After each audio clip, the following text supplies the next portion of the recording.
যারা মুক্তিযোদ্ধা করে নাই তারাই মুক্তিযোদ্ধা সেজেছে। মরহুম শেখ মুজিব, আমি আমার প্রিয় ছাত্রদেরকে বলতে চাই, মরহুম শেখ মুজিব মুক্তিযুদ্ধায় অংশগ্রহণ করে নাই। মুজিব, আপনি বাংলাদেশের মানুষকে স্বাধীনতার ঘোষণাকে অসমাপ্ত রেখে পশ্চিমা সেনাবাহিনীদের হাতে গ্রেপ্তার হয়ে পশ্চিম পাকিস্তানে নিরাপদে কারাগারে ছিলেন। শেখ হাসিনা, আপনি ২৫০০ টাকা করে বেতন নিয়ে পাকিস্তানি সেনাবাহিনীদের সহায়তায় আপনি মুক্তিযুদ্ধ তো করেন নাই, বরং আরাম আয়সে জীবন কাটিয়েছেন। তাই আজকে বলতে চাই, আওয়ামী লীগ মুক্তিযোদ্ধার সংগঠন নয়। আওয়ামী লীগ হলো ফ্যাসিস্ট, আওয়ামী লীগ হলো গণতন্ত্র হত্যাকারী, আওয়ামী লীগ হলো বাংলাদেশের জনগণের দুশ্মনে পরিণত একটি সংগঠন। প্রিয় ভাইয়েরা, তাদের ছাত্র সংগঠন যার নাম ছাত্রলীগ, এই ছাত্রলীগ 1997 সালে জাহাঙ্গীরনগর বিশ্ববিদ্যালয়ের দর্শনের সেঞ্চুরি উপাধি পেয়েছিল এই ছাত্রলীগ। আজকে স্পষ্ট বলতে চাই, ছাত্রলীগ শিক্ষা প্রতিষ্ঠানে সংগঠন করার কোন অধিকার নেই। কারণ এই ছাত্রলীগ বৈষম্য বিরোধী ছাত্র আন্দোলনের ছাত্র জনতার উপর ঢাকা বিশ্ববিদ্যালয়ে গুলি চালিয়েছে, চট্টগ্রামের মুরাদপুরে গুলি চালিয়েছে, নিউ মার্কেটে গুলি চালিয়েছে, বজ্রহাটে গুলি চালিয়েছে, নতুন ব্রিজে গুলি চালিয়েছে, রালহান বাজারে গুলি চালিয়েছে। তাই বলতে চাই, চট্টগ্রামে ছাত্রলীগের স্থান হবে না। ছাত্রলীগ এইখানে সংগঠন করতে পারে। আর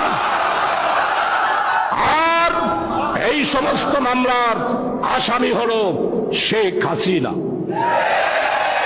শেখ হাসিনা, আপনি আমাদের নেতারা পালাইলাম, এই দেশ গোলাম আজমের বাংলাদেশ, এই দেশ মাওলানা মতিউর রহমান নিজামীর বাংলাদেশ, এই দেশ আলী হাসান মোহাম্মদ মুজাহিদের বাংলাদেশ।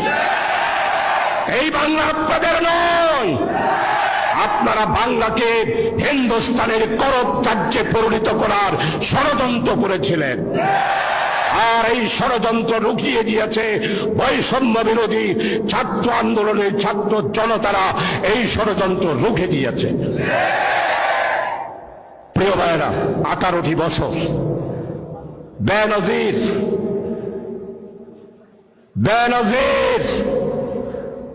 পুলিশ প্রধান ছিলেন, র্যাবের প্রধান। দেইতে হন্ডলায় ফেট কত গাল হতো। কি বলল? ছাত্র শিবির মিছিল করলে দেখা মাত্র গুলি। এখন আসো না, একটু দেখা মাত্র গুলির জন্য আসো। আমরা প্রতিশোধ নিই না, আমরা প্রতিহিংসা করি না। ছাত্র শিবির যদি প্রতিশোধ নিতে চাইতো, 1 মিনিটের জন্য এই ফ্যাসিস্ট আওয়ামী লীগ পুলিশ বাহিনী রাজপথে নামতে পারত না।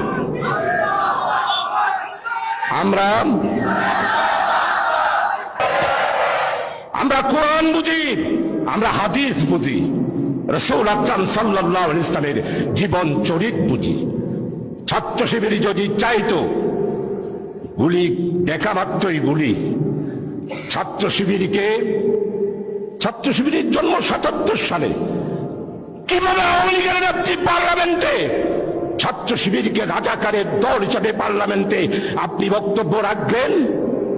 প্রশ্ন রাখতে চাই, আপনি ছাত্র শিবিরকে রাজাকার হিসাবে প্রমাণ করতে পারেন নাই, স্বাধীনতা বিরোধী হিসাবে প্রমাণ করতে পারেন নাই,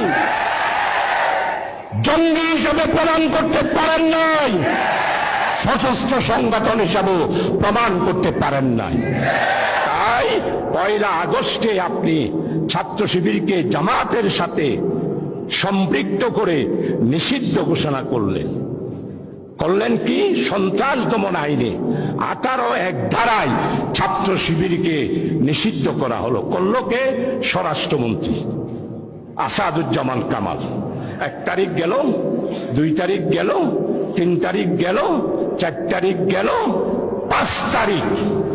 1 তারিখ 4:30টায় নিষিদ্ধ করলো, আর 5 তারিখ 4:30টায়, 4:45টার সময় শেখের বেটি শেখ হাসিনা বাংলাদেশ থেকে চুরের মতো পালায়া ইন্ডিয়াতে চলে যেতে হলো।